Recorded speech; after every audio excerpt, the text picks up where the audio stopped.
Hi everyone, welcome to this live. I am so glad that you're able to make it today, and if you're watching the replay, please just let me know. It's so fantastic to have you here, and I really want to honour the part of you that wanted to show up and work on your self-worth and understand your self-worth.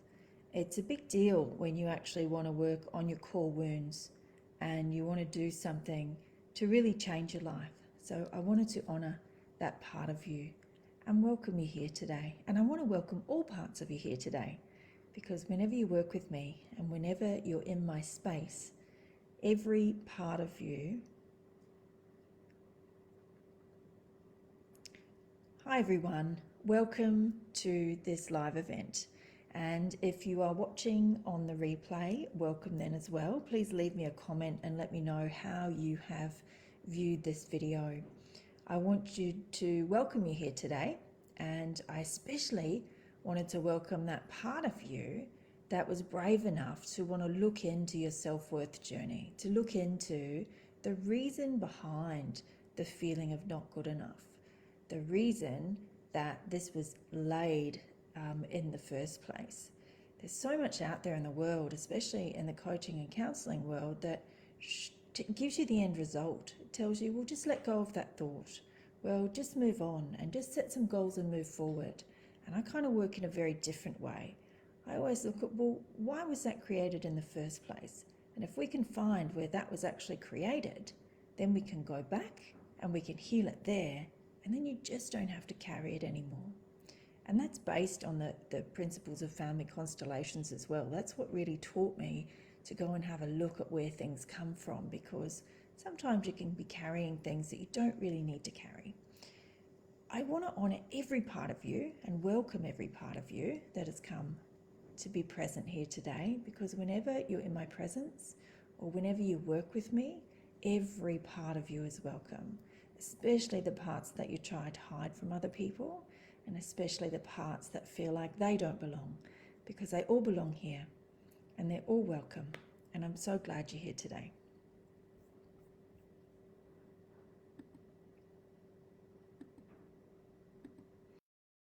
I wanted to start telling you a little bit about myself. I am a transformational coach and healer, and my background is in holistic counselling, life coaching and family constellations work. I'm actually also studying hypnotherapy at this time. I started this journey of learning back in 2008. So I do have quite a few years of experience under my belt, and I have continued my learning journey. The holistic counselling that I trained in, I really honour the way that I learnt that. My teacher in holistic counselling was a psychologist. She studied psychology at university, and then she went on to teach psychology at university. But the question she kept asking herself was, nowhere in all of my studies and all of my teachings has anyone ever taught me what a feeling is and what to do with it. And so she went on that journey by herself, and what she dived into was a lot of Eastern philosophies. And so she took her foundation of psychology, left a lot of it behind because it all worked in the mind, and you'll see in this video how many levels we hold things of our core wounds in our body and energy systems. And she found a lot of Eastern philosophies, and she put a whole bunch of things together to show you how to deal with feelings and how to actually start healing things at the root cause. So I really honour her as a teacher and my life coaching teacher and the family constellations that I've learned all along the way, and the hypnotherapy that I'm learning now, and also every client that's come across my path, and also the healing journey I've done on myself, because if I haven't done it myself, it's really difficult for me to teach to other people. So you're in safe hands. Safety is my number one value when I'm working with clients, along with sovereignty. So welcome to the journey, and I'm so glad that you're here. I wanted to first talk about how it is that we actually come into the world. And I believe we come into the world as a perfect soul. We are like an energy center. We're kind of like a perfect round ball, if you like to say. And when we're born into parents who are unable to meet all of our needs. So it's not a parent's fault that they're not able to meet needs. I'm a parent myself, and I'm very, very aware that it's not possible. And I have the one son. It's not possible for me to meet every need every moment of the day.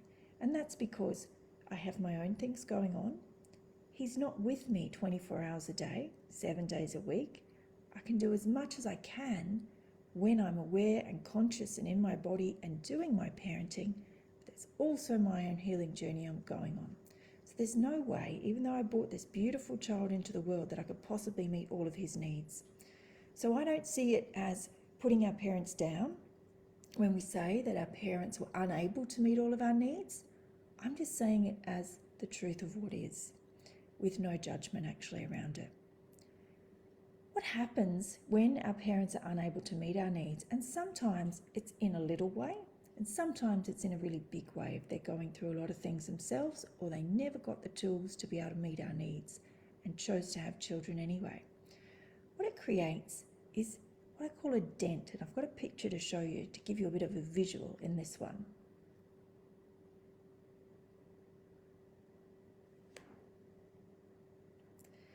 And what happens is it creates like a dent of unmet needs. So if we come into the world as the perfect soul, with all our needs met, and then we have our unmet needs, it creates like a dent in our energy system and in our wholeness. And these are our core wounds, our foundational traumas. All of our foundational traumas, these big things that happen, they happen within the first 7 years of our life. So whenever you go and do coaching and counselling or healing of any kind, if you're going to do some true healing, you really need to go back between the ages of 0 to 7 and heal it there if you want to find the true freedom. You will have other parts of you that will need to be healed at other ages, but to find the true core of the wound, you really need to go right back to the age of 0 to 7. And it's created by our closest relationships. I found a typo. Relationships in these foundational years. So it's coming from your parents or your caregivers in those first 7 years where the core wounds are going to be set. After 7 years, we still repeat the cycle and we can still have traumas, but what we're doing is we're reinforcing the initial core trauma. So we have a lot of work to do to heal our own trauma in our lifetime, and I'm going to give you the pathways and the reasons as to why that needs to happen. So here you'll see you come in to the world as a perfect soul. And every time your needs are not met, it creates these gaps, these dents in your perfect soul. So this is just a really nice visual of how it is that, because I'm a visual person myself, how it is that we come into the world and then our needs are not met. And I have not met a person, even the avatars that come into the world, like the Dalai Lama and people like that, they still have traumas and needs that were not met. They may have done the work to heal those traumas, and they may be able to bring themselves back to wholeness, but they certainly had them in the first 7 years of life. This is a really interesting thing that we actually can't escape as humans. You can only partner with that which has a similar dent to you. And I mean partner with a job, I mean partner with another person, partner with friends, because this dent creates a vibration and an energy that you go out into the world with. So if you actually meet someone who's got a different dent to you, then you're not going to be a match. You're not going to be able to have a deep relationship because you don't understand each other on this level.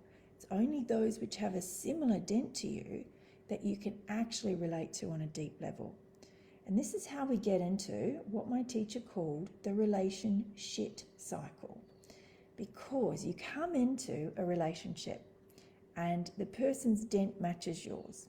And for every moment in your life that you believe somebody else is here to meet your needs, then they're going to have the same unmet needs as you. So these are the needs that are not met. They're not met here as well. So they can't meet this need in you because it's not met in themselves. They can't meet this need because it's not met in themselves. So they can't possibly do it for you. That means you're going to lead to disappointment.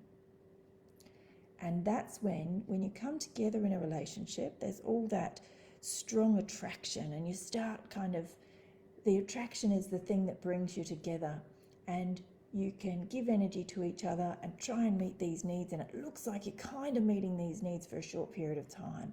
You're actually not. It's actually just attraction, and you're letting go of the fact that they're not meeting the need, because the attraction is what's keeping the energy alive in the relationship. And then when you come out of that hot attraction phase and get into the settling in phase, you actually realize that this person can't meet your needs. And so then you leave because you say, well, you're not meeting my needs, therefore I cannot be with you. And you leave and you go back and do it again with the next person. So you have your disappointment that, oh my God, they can't meet my needs. You leave, you go out, and you get attracted to this person again. This was a game changer when I actually learned this, because then I could see the how and why of the energies of relationships, and it was something that I was able to then work on. So if you meet someone who has a dent that doesn't look like yours, they are going to look really boring to you. They are going to look, just no, they're not my type. That's the kind of person you're meeting, and this is why. It might be, values, and there's all the surface level things as well. But what's happening on an energy and a vibrational level is you're not vibrating at the same dent. So you can't actually be attracted to each other. Because I believe, I'll just go back here, I believe that the whole point of this journey is to become whole again. So we're wanting to meet these unmet needs somehow. And I will soon come, hopefully you're coming to the conclusion, and I will let you know that you're the one who has to meet these needs first in order for someone else to meet them within you, which is what the next slide is about.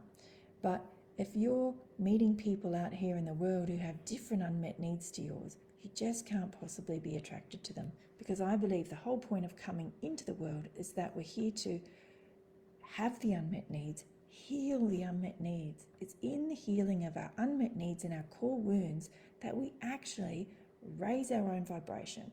As we heal and grow, the planet heals and grows. And I truly believe that when people are out there trying to save the world and the planet, the greatest work that they can do is on themselves. I also believe you should still care for the planet and do sustainable and intelligent things with the planet and with people, and treat everything with kindness, but you'll do more of that when you've healed your own wounds. When you're able to meet your own needs, you can better meet the needs of the planet and others. So for me, I kind of think this is the point of being here. So if you actually meet someone who has done the work, so this is someone whose needs were initially not met, but they've done the work and they've really got themselves back to whole. You, as this person here, could meet this person and just go, nah, they're definitely not for me. This person is safe, they are secure, they are ready for a depth of relationship that you dream of. You're not ready for it yet if you've still got these unmet needs, but that you dream of. And you will go, no, they're absolutely not for me. And even if you did consider partnering with them, it would last only a moment, and you would think that they were too boring, and you would actually have to leave that relationship. But the wonderful news is that you can actually heal these wounds within yourself, and you can meet someone who matches your dent.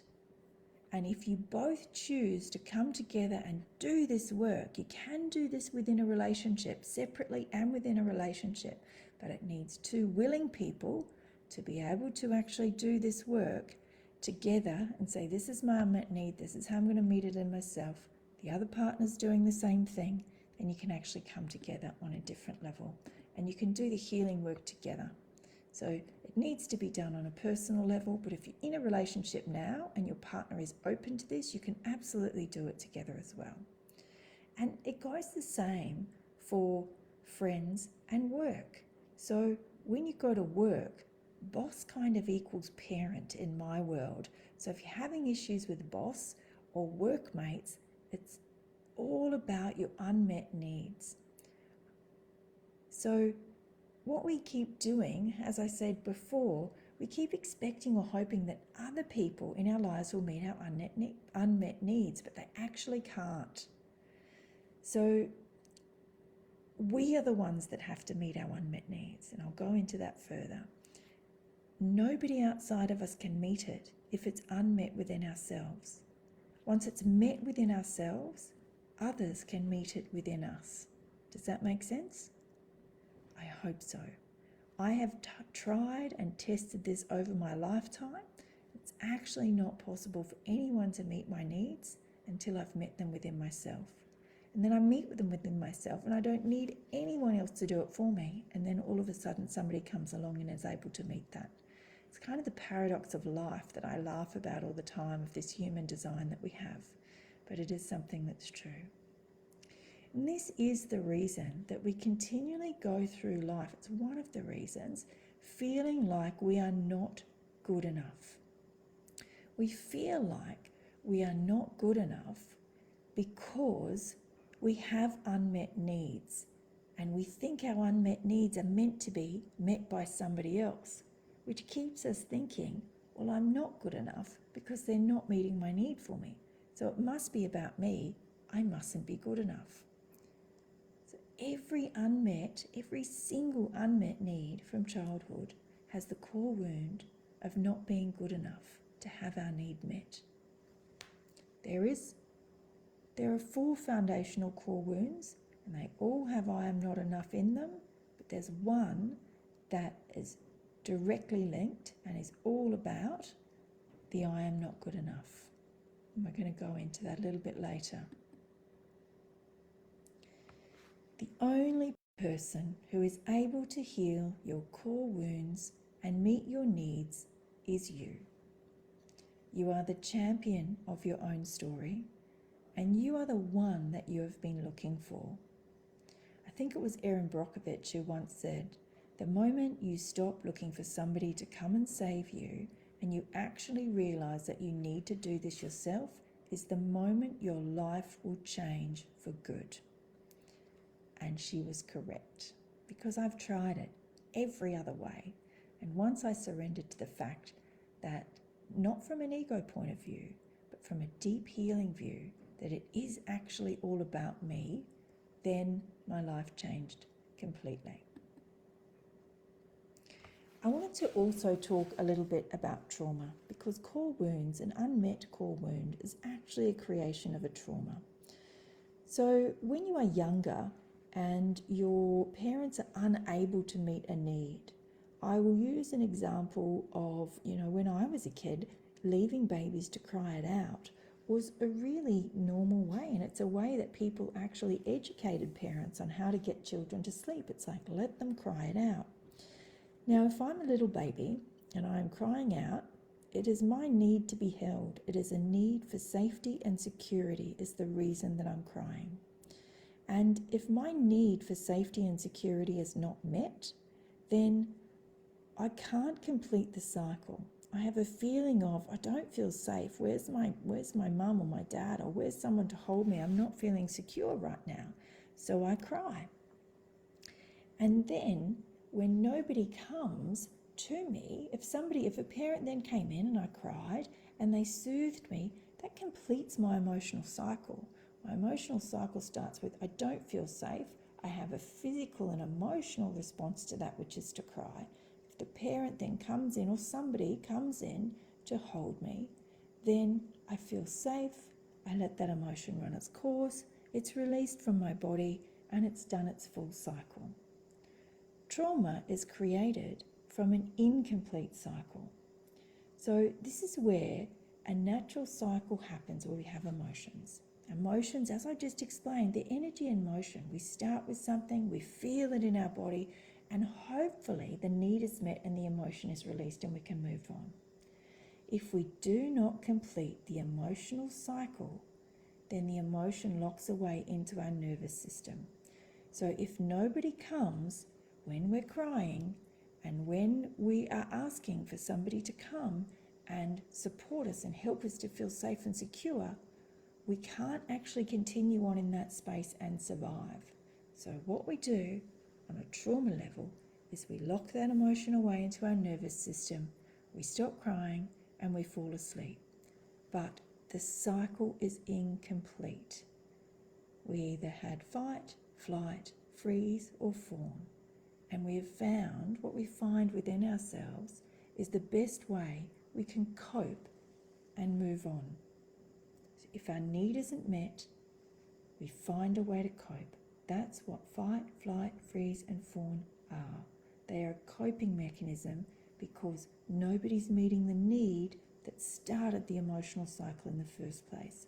It's incomplete, it gets locked away in our nervous system, and it stays there until we choose to heal it. There is nowhere else for it to go. The way for it to go is to actually complete the cycle. I hope that makes sense. And this is also nothing against people who have chosen to let their baby cry it out. There are experts in the field who have told us that that is the way to get children to sleep. So once again, none of this is coming from judgment, but when you have awareness around these things, you can make different and educated and informed decisions about how you do things and also how things were formed. And I did say at the very start, I know I've not met all the needs of my son. I'm by no means a perfect parent, and I haven't met one. I've met some extraordinary parents, and I feel like I'm a great parent myself, but I'm still not able to meet every need. So this is not a place for you to feel like you're being held in judgment, and that's where getting support around healing these core wounds is really important, so that you can be really kind to yourself about some of the things that you've chosen to do in the past, and you've chosen to do it on the back of experts.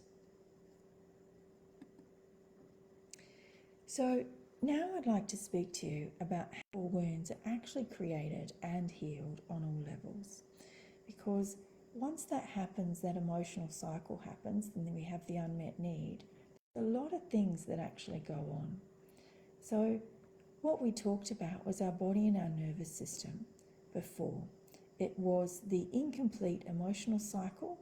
That emotion gets trapped in, or it gets locked away into our nervous system, and that's where it's held. And emotions that are held in the nervous system create tension. So there's a lot of studies out there now through Eastern philosophies that show that each injury and illness that we have actually has an emotional component around it. And this is where it begins. It's the unmet need, it's the incomplete trauma cycle that then locks away in the nervous system. And when an emotion's locked away in the nervous system just wants to flow, it wants to be clear, and it wants everything out there. So when it gets too many emotions locked down in it, it brings us injury and illness to say, all right, you haven't dealt with this in an emotional way, I need to bring it to the next level, which is a physical way for you to shift through this emotional response that you're having. And that's why so many people choose to use some alternative healing methods, because they also deal with the emotional aspect. I don't mind how people do their injury and illness because my number one value, core value, is sovereignty. So my hope is that you will tune into your body and know what it needs. And if that's medical intervention from the Western world, then that's what you go and do. And if you feel like you need something from another therapy, then you go and find that. I'm not here to advocate for any of them. I'm just using examples to help you understand the why behind some of the things that we've got in the world now. So we've got the conscious and subconscious mind as well. We've got your energy centers, body and nervous system, the ancestral traumas that you're carrying, and the soul. So what this shows is that for every unmet need and every trauma that we have, it is multi-layered because it affects every single one of these centers of us. We are multidimensional beings, and we always will be. So the conscious and subconscious mind. So this is where your thoughts and your stories are carried, is in your mind.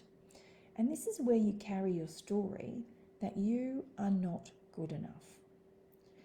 When you step into another situation where you thought you were doing something differently, So this is what I said before about when we go through the relationship cycle and we think that we've met somebody and we have that big response in our body, and it shows us that we're very attracted to this person or this job, and this is the way we're going to do it. Or we get a new friend and we just talk for hours and everything was great, and then all of a sudden over time you're like, this person's not meeting my need, and then you go, well, that needs to end and I'm going to start something else, and I'll find somebody else or something else or another job or whatever it is.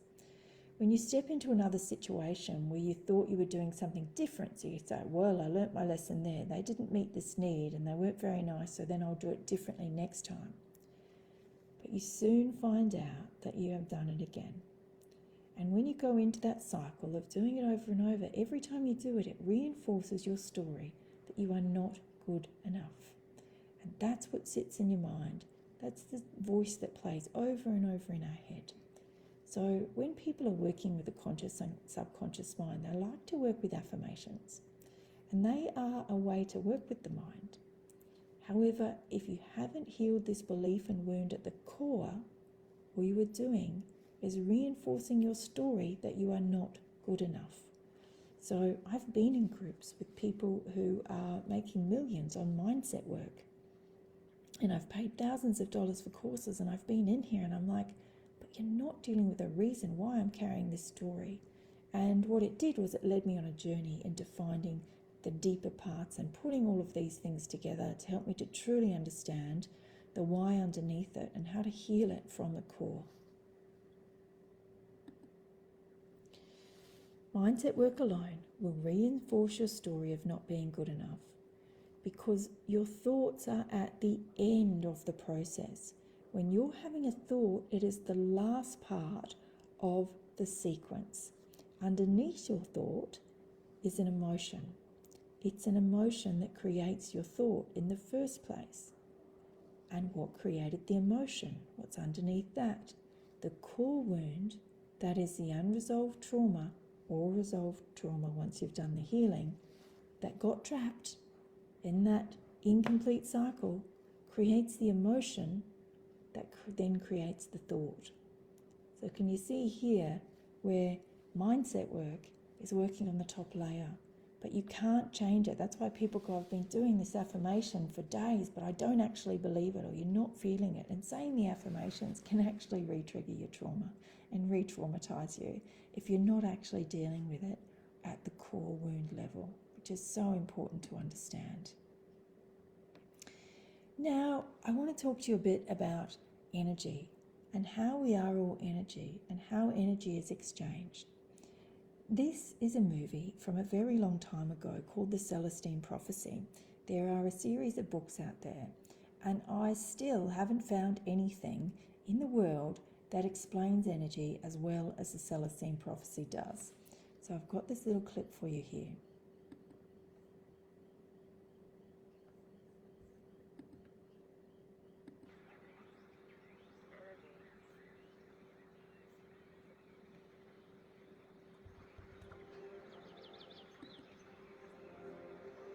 Talk about strange. I know that one. I saw her at the airport. Go talk to her if you'd like. Wait. Hi. I hope I'm not disturbing you. I'm John Woodson. Julie's showing me around. Where's your car?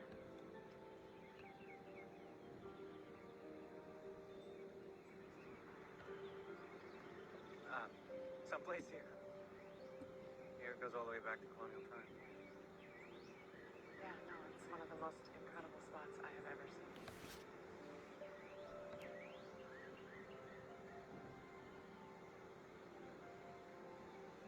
I suppose you're staying here at the house? We should get together later. Talk some more about all this stuff. Not this time. Come on, we should do something fun. Tell me all about what's happening. I'm interested in everything. I've got a lot of work to do. Me too. Miss you.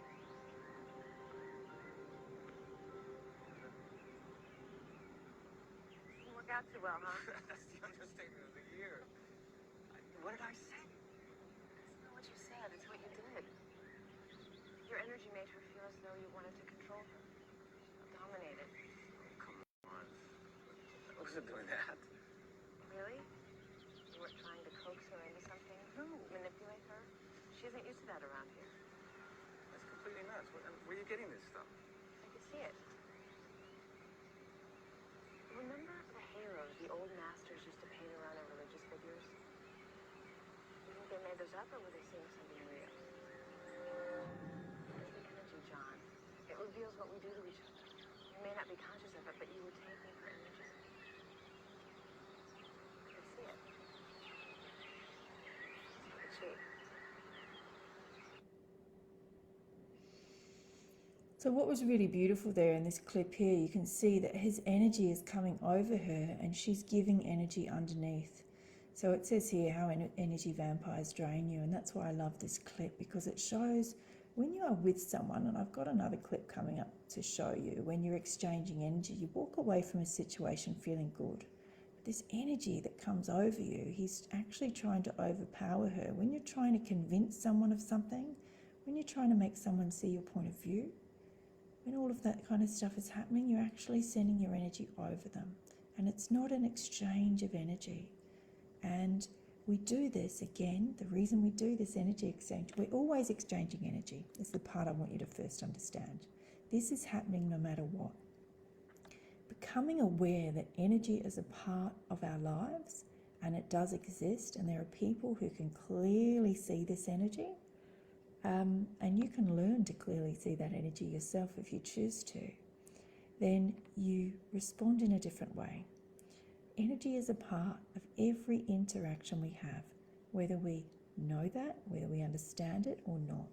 So energy is a level that needs to be healed, because when we have unmet needs and we have someone come into our life, if she chose to get into a relationship with him now, that relationship would have lots of energetic cords attached to it, where he is continually taking her energy and taking her energy and taking her energy.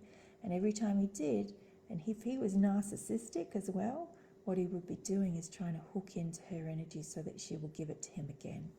Because there are people who have a core wound, and part of that core wound means that they become an overgiver. They give too much to people.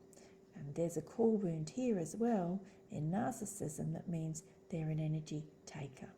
So these people both exist in the world, and they actually come together to do a really interesting journey together, in which I have done with someone, and I learnt really quickly how to be in my own power, how to meet my own needs, and how to not have my energy drained. And it was one of the greatest lessons I've ever learned in this way. But I love these because you get to see the visual of what's happening on an energetic level.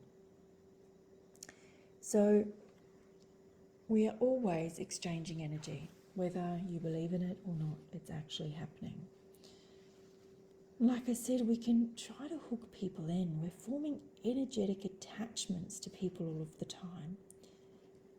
When we live from the place of not being good enough, our energy exchange is unbalanced. So it's not giving to each other freely.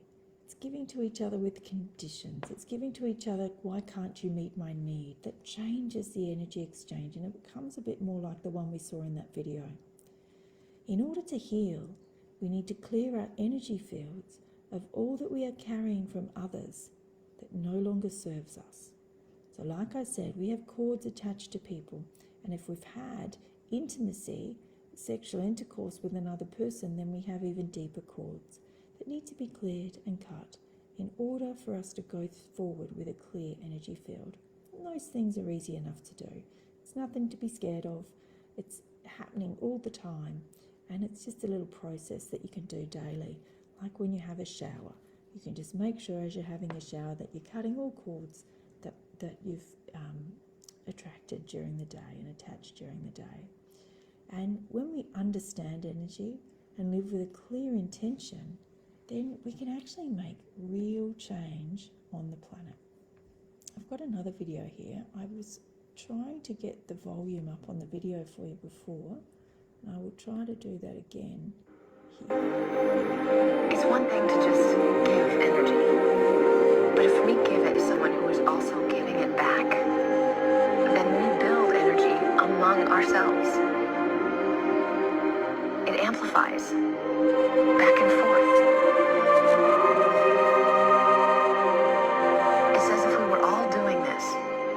humanity would take another step in evolution. So as you can see there, it's Celestine Prophecy again. It's the same movie, and I use the clip because they show this energy so beautifully. And she said it, humanity can change the evolution of the planet, and we can do so through how we use our energy on a daily basis. And we can't use energy like this unless we're healing our core wounds. So healing really is the fastest way forward.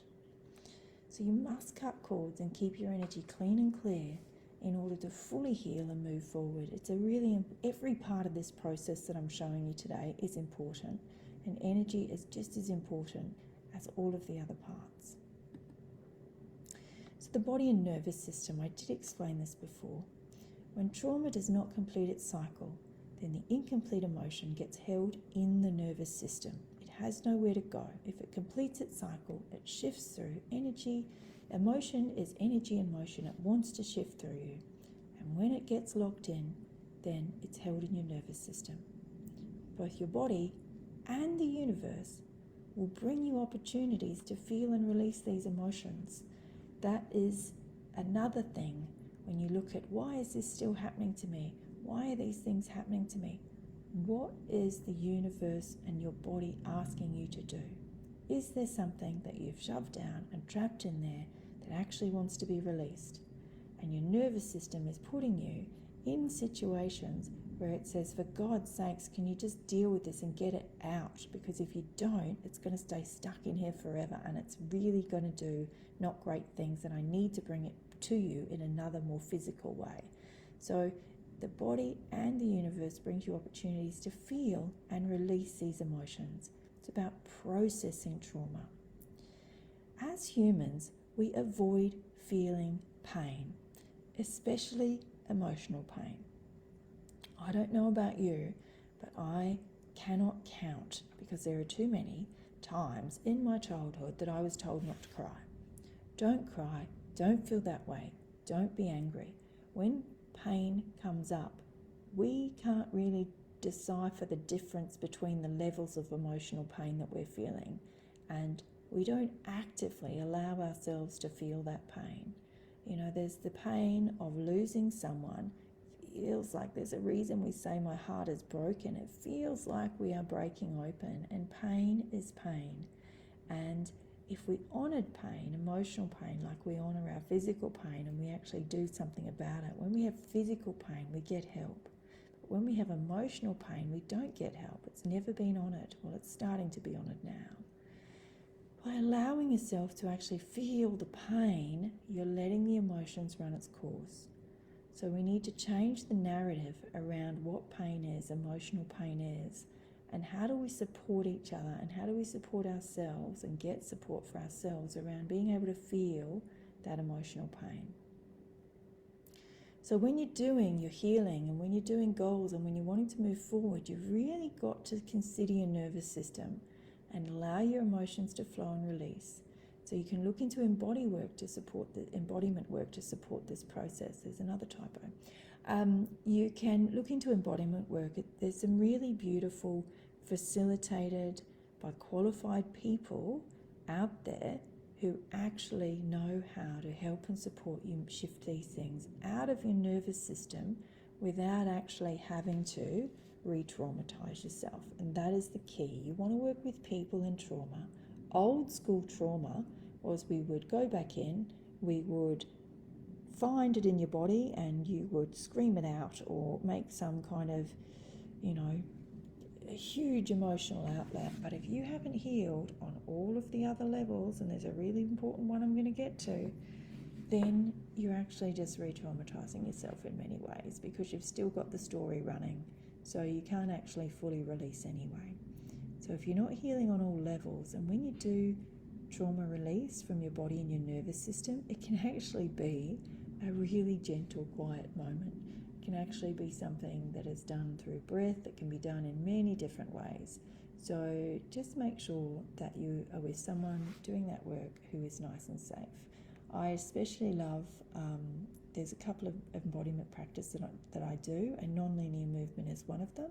And then there's an embodiment practice through Hollywood Esky, who's a Brisbane woman, and she does it online as well. So they're the two that I really love to do to support that process within me.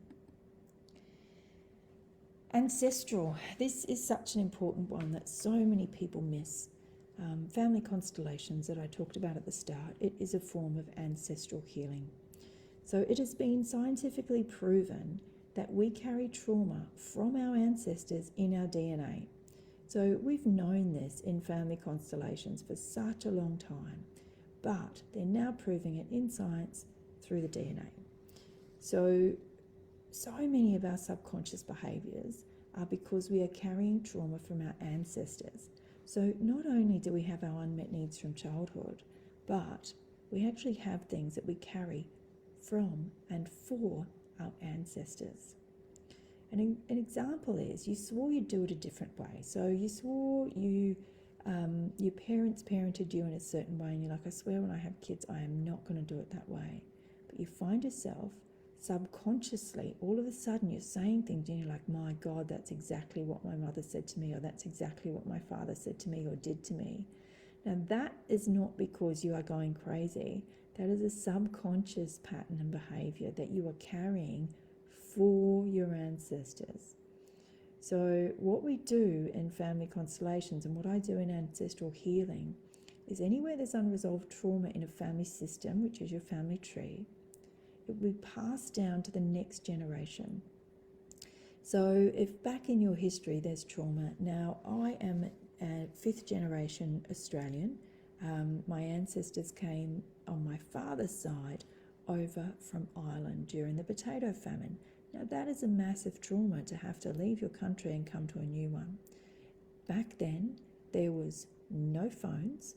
You might be able to send a letter, but it may or may not get there, and it would take months via ship to be able to do it. So you never really knew how your family was doing. Anyone who has travelled knows that your mother country of your ancestors is very different to Australia. This is a whole different world that they're walking into. And when they did in the 1800s, a lot of things happened. So they're walking into a different climate. They're walking in with barely anything. They're having to start anew. And they're coming into a world where people had to die in order for them to be given land. So there's a genocide that lives in our systems as well, our family ancestors. All of those things went unresolved, and let's face it, we're probably the first generation who's had access to real healing, and this is a conversation that we can have. Our parents, my parent, when I was a child, I did not have access to the forms of healing and counselling and everything amazing that there is, coaching that there is in the world right now.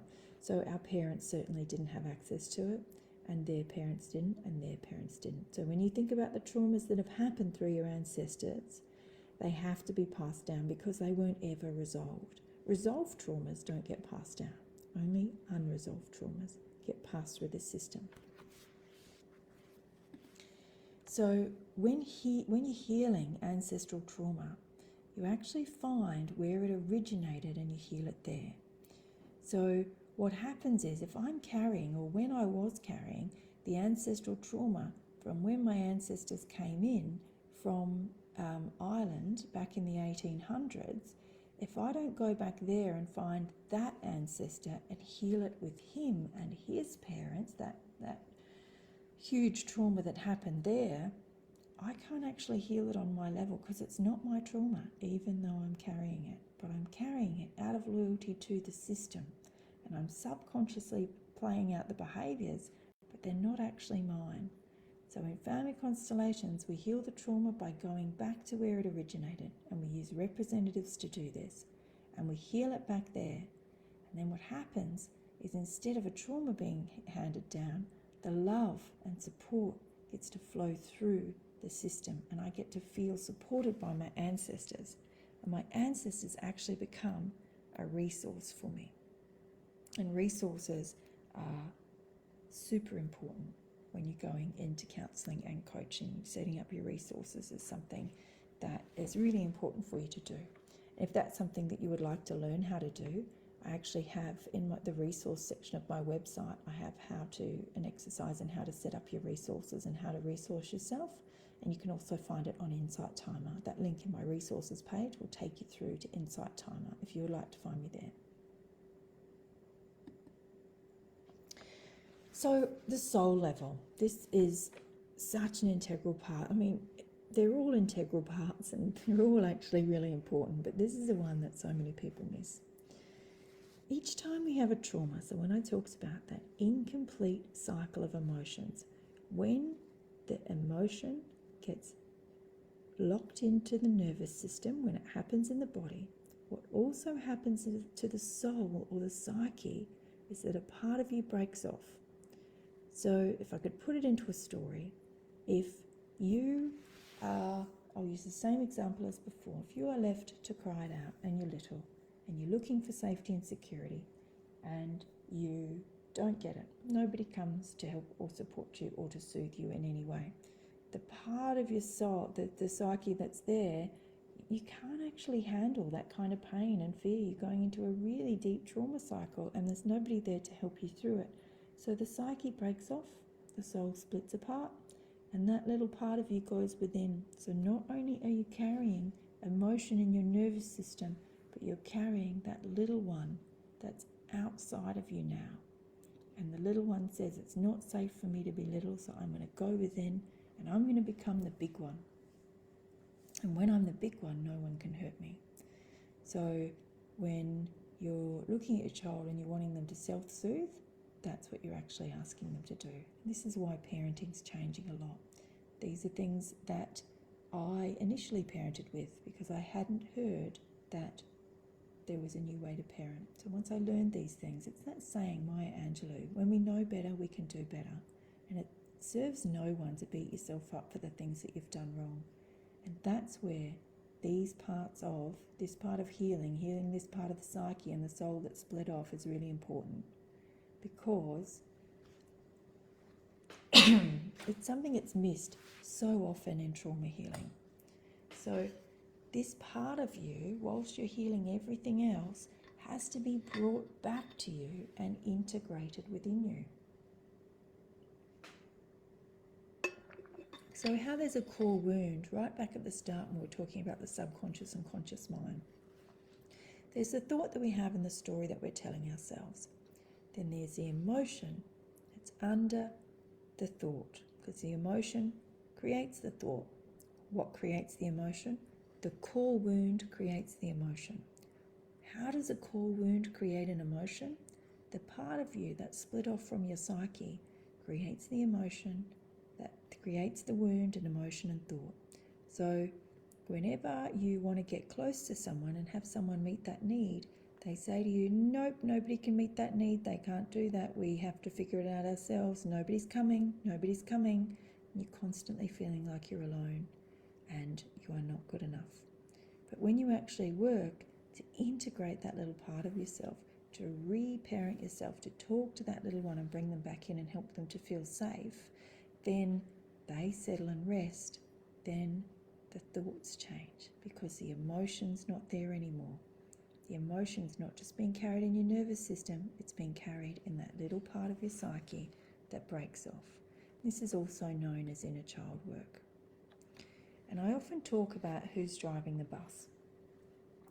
So when you are triggered in an emotion, so you're going along and you're having a really normal day and somebody says to you, wow, you look really lonely, are you okay? And it triggers something deep inside you. And I'm using that example because of that little part that's separate from you that I just said was talking about loneliness. When that little one's triggered, if you don't understand what's going on and you can't then be aware enough to have the conversation with the little one takes over the bus. And the bus is your body and your nervous system. If you collapse and you are unable to soothe that little one, the little one says, well, you're not a safe person either. I'm going to drive the show. And so when you have these huge out of context emotional responses to something that somebody says to you that's really just, wow, you look lonely, are you okay? Maybe they were coming in with deep empathy.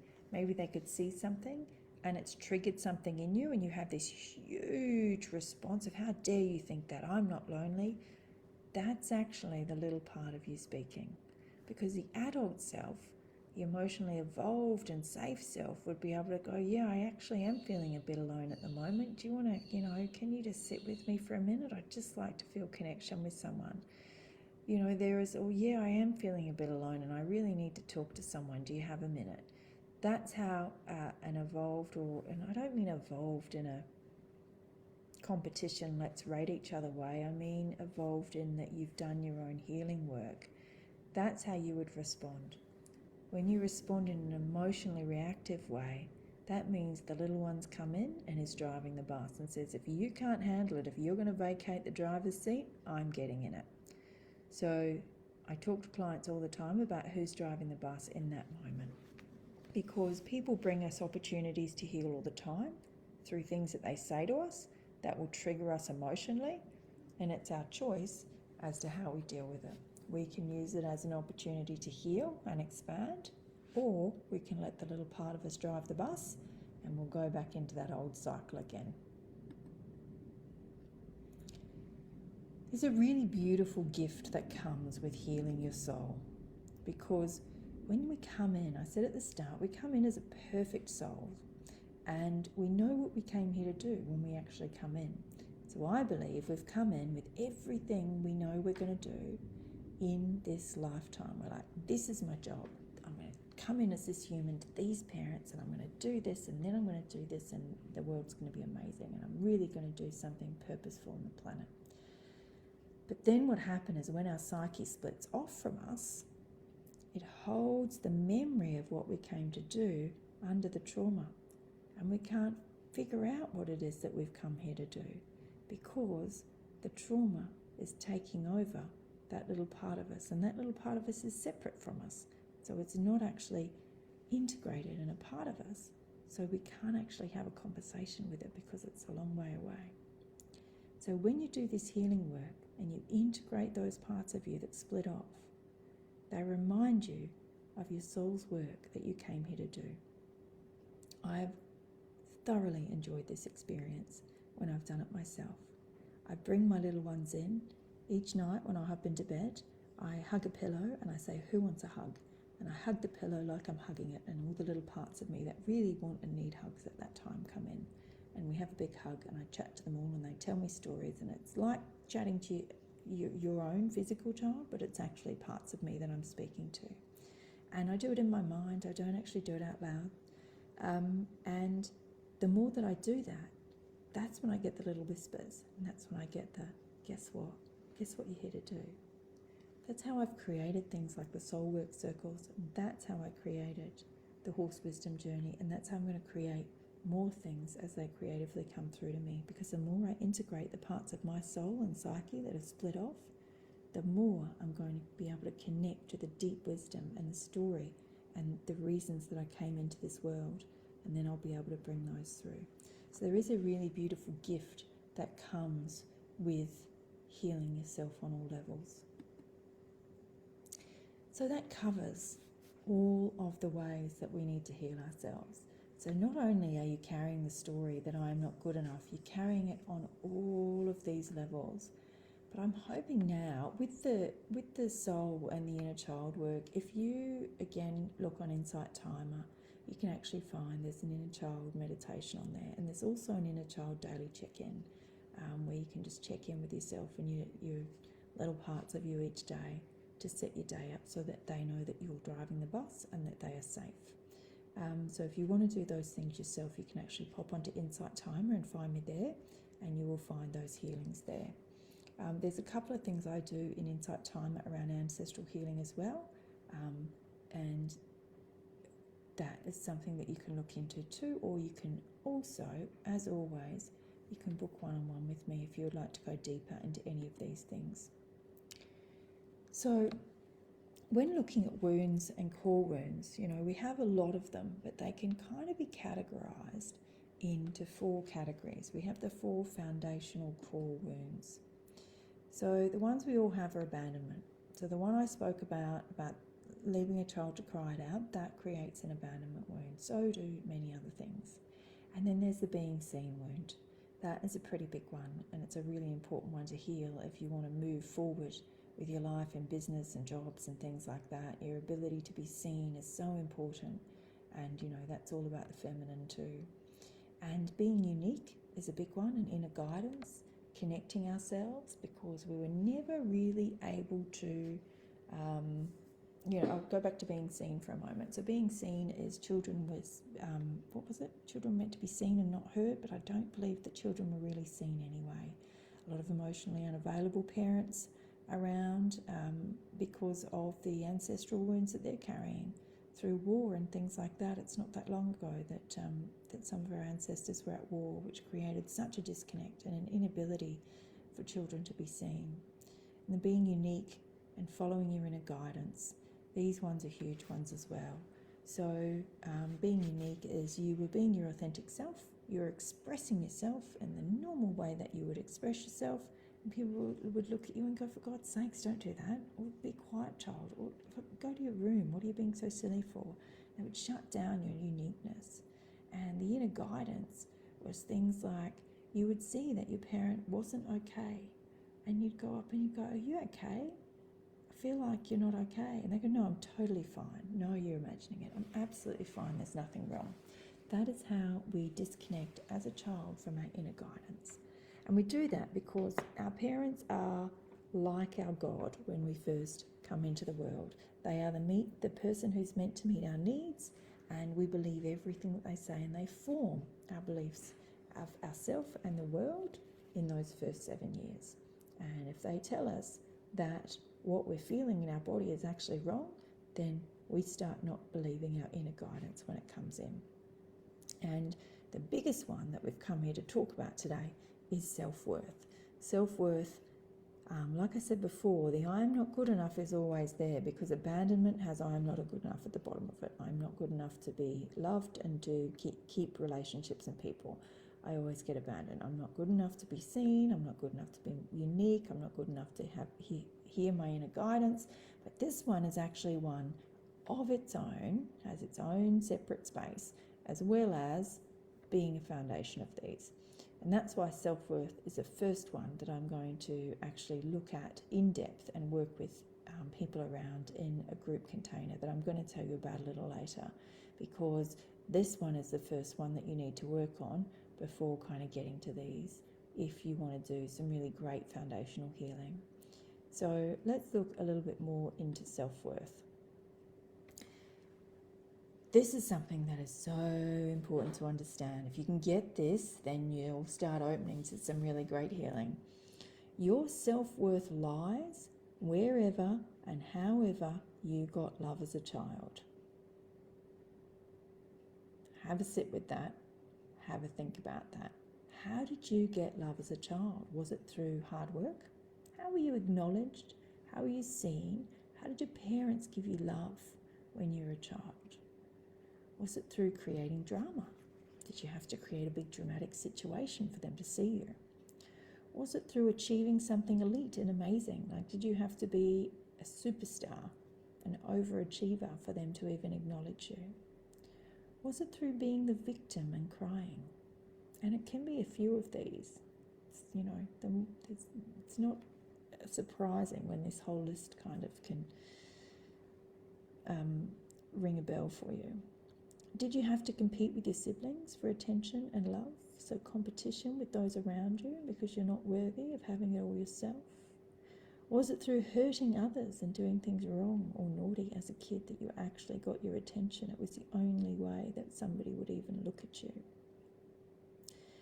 Maybe your parents weren't wealthy and you got a job at a young age and they finally started to notice you because you were bringing something worthy into the family. You all of a sudden became worthy. So one of the things that you can do is you can just sit down and really think about this and start journaling about this.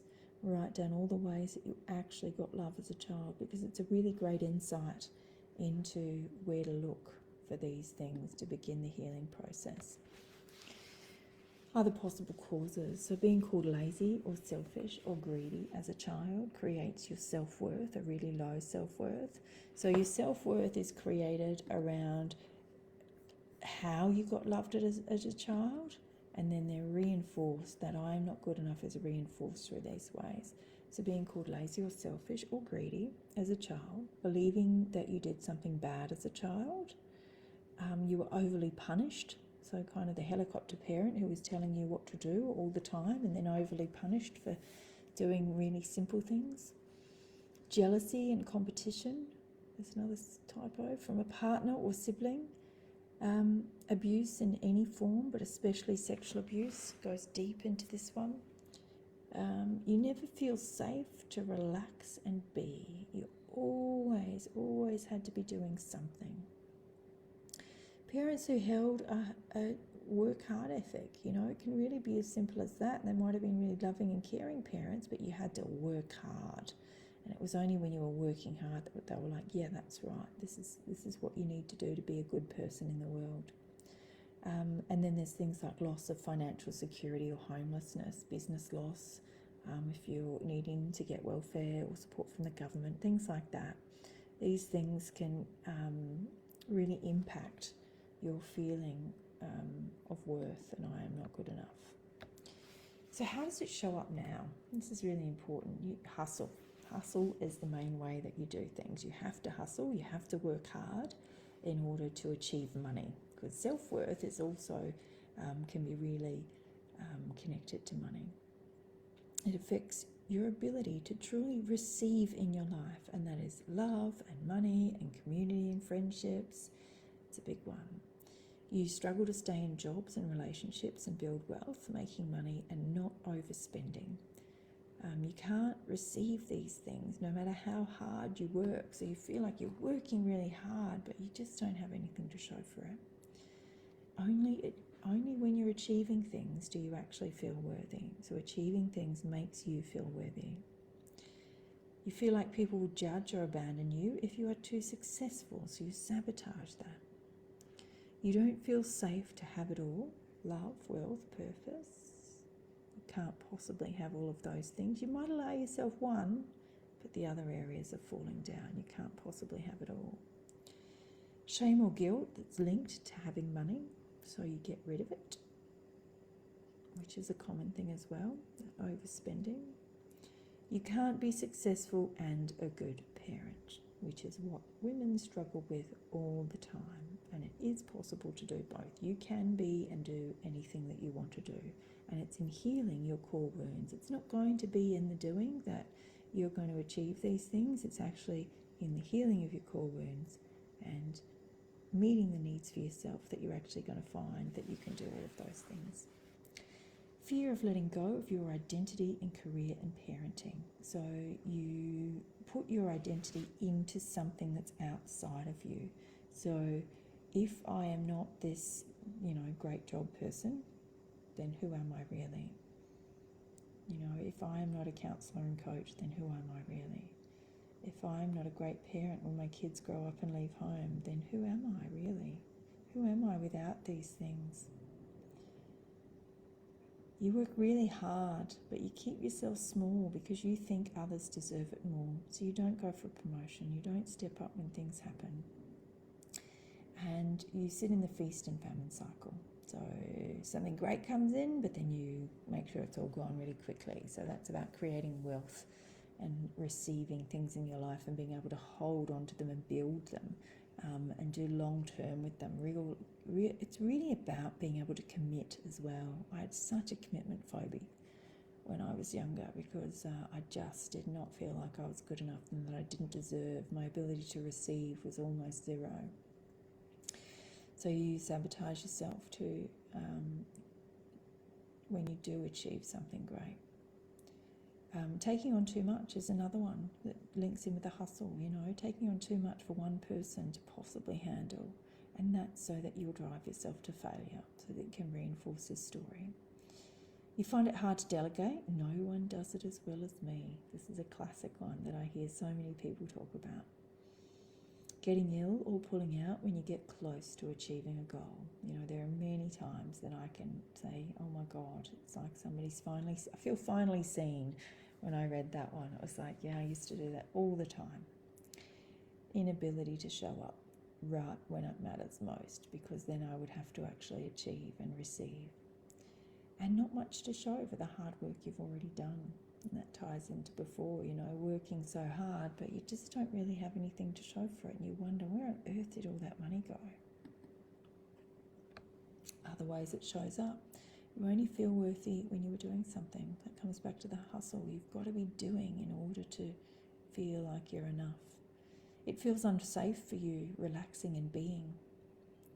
You have an obsession with high achievement. I was just saying the other day how I have to be on Oprah, interviewed by Oprah, and I have to have my own TED Talk, because then I will actually be worthy and make it in the world. And not that it's bad or wrong to have those kind of goals, but I don't actually hold them anymore, because I know that doing the work on me and doing what's right in front of me is the work.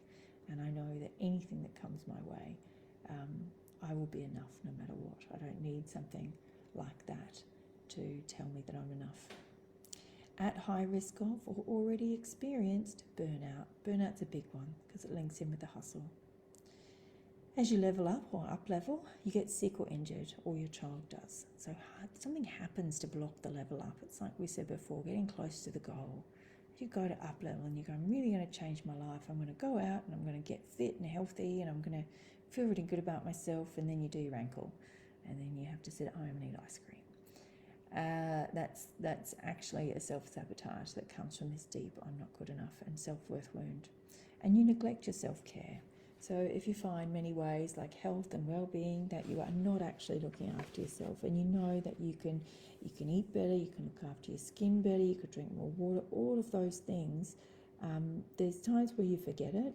There's times, if you look really deeply, that you'll actually find that you don't feel you're worthy of that self-care. You struggle to play with children as you only know how to do, not be. So children in the world of being, they play and they make things up and they're quite happy in the world of being. But if you can't see the point to playing and you need an outcome, then that really shows that this core wound is strong in you. Disconnect is your default survival mode. So using work or screens to not be available for your loved ones. So that is exactly as it sounds. It's pretty self-explanatory. Disconnect is your default survival mode. You must disconnect to survive, because connection is not, it's something that you crave, but it's not something that you truly believe you deserve, because you don't feel you're worthy of it. And so disconnect is your go-to. So what happens when you heal this core wound? You have an ability to create wealth, real wealth in your life, where you can build money and actually have some that you can continue building on. So it's like having foundations. And you can have it all. Love, wealth, health, purpose, whatever you want. You can actually have it all. The true ability to receive, that when things come into your life, you're open to actually receiving them.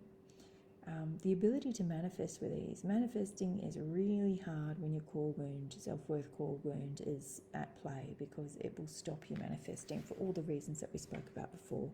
So that ability to manifest with ease and speed. Inner peace. What wouldn't you do for a bit of inner peace and freedom? And that beautiful moment where you finally truly realize, not telling yourself through an affirmation, but know deep down in your core that you are enough. That is a part that you get. That is a huge thing that you get from being able to heal this core wound. So what I'd love to take a moment to tell you about now is the online group experience, the container that I am creating. We are going to spend 4 weeks in an online Facebook group going deep into healing the self-worth journey.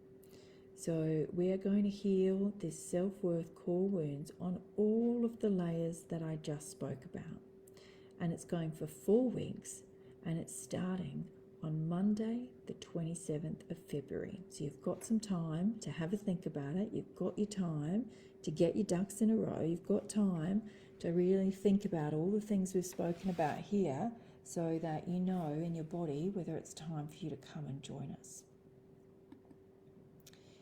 What's going to happen in this group is there's going to be twice a week group calls, and they're going to have healings and exercises where you can work on all levels of healing. The self-worth core wound. We're going to go deep into this one on every level.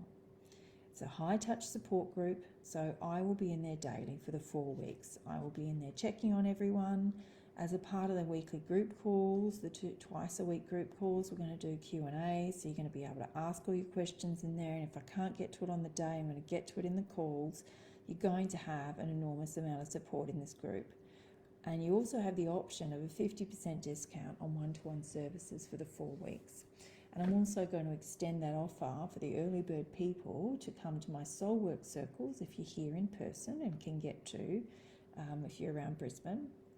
And also the horse wisdom journey you can have for 50% off as well for half price, which is just the most beautiful day. And it will be 50% discount on all services for early adopters who come in for the early bird price for the 4 weeks of the container. So you can book it within the 4 weeks and use it after the 4 weeks. It doesn't all have to be in the one time. So that is also available to you if you choose to join us in this container space. And like I said, we're healing it on every level. We're going to heal it on the conscious and subconscious mind. We're going to heal it on an energetic level. We're going to heal it in your body and nervous system. I can take you through some exercises there. We're going to heal it at the ancestral level, and we're going to heal it at the soul level. We are going to do I am not good enough and build your self-worth journey so you know I am enough. I am enough because I am. I don't have to do anything to be enough. I just am enough. And you're going to hold that belief deep in your core and your knowing, and it's going to rewrite that core wound of I am not enough. It's all happening within a Facebook group, so you can catch up if you missed the live call. So I'll be going live in the group twice a week, but if you miss those, it's all there for you during the 4 weeks. And I will probably leave the group open for a few weeks afterwards. After the 4 weeks ends, I won't be in there actively, but I will leave it open so you can catch up on what's going on in there if you need a little bit of extra time. There will always be someone who can't see your worth. Don't let it be you. Don't know that there's more to say there. Someone outside is always going to say that you are not worthy, and what they're actually saying is that they're not worthy, and they're projecting it onto you, which you will learn as well when you go deep into these core wounds. But as long as it's not you who feels like you're not worthy, then you're on the right track. So the pricing, early bird pricing for the 4 weeks until the 12th of Feb is $199. So you can come and join us and get all of that for 4 weeks for $199.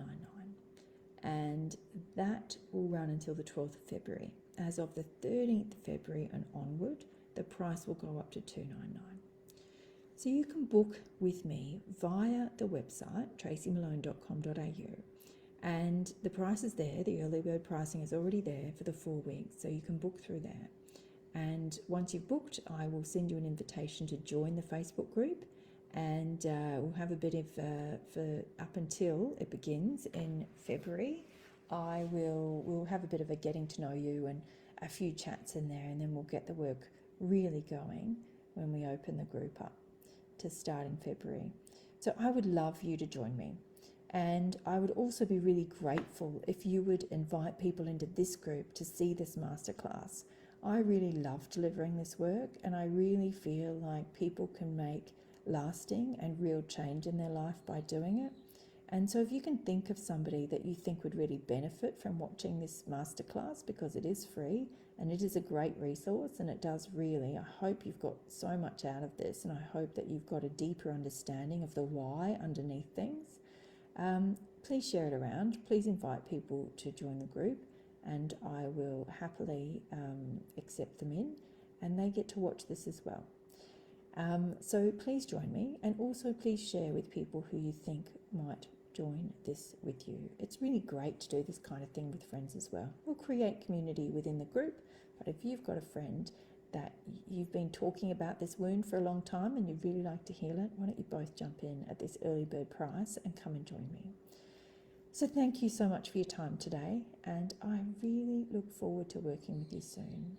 And please know that you were put on this earth for a reason, and you are meant to be here, and the world is a better place with you in it.